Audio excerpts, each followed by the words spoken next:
你哋只需要遲買1年樓，唔單止可以慳800萬，仲可以躋身入嚟江南西嘅明星小區，一個大型嘅小區園林，仲要有埋泳池、有埋籃球場嘅一個次新樓。今期一間東南向嘅高層3房，即刻去片。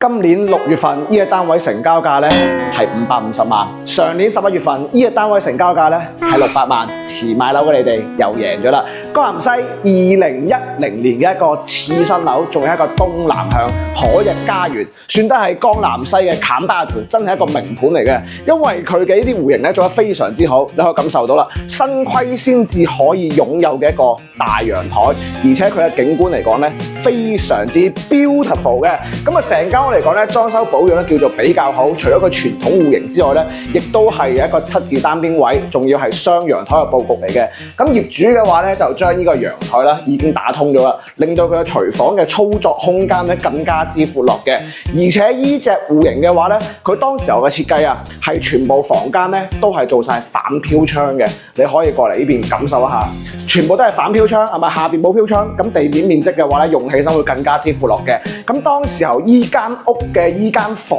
咧，係全部都係可以直出陽台。佢後期嘅話自己砌翻牆嘅啫。咁依邊嚟講咧，就我哋嘅主人套房啦。嗱，啱先同你哋講咗啦，上年同埋今年嘅成交價咧都係要500幾啊600萬嘅，但係依家當盤價呢一間咧係500萬出頭，東南向嘅一個中層單位，唔係嗰啲好鬼死衰嘅數字嚟㗎，放心，絕對係靚樓層。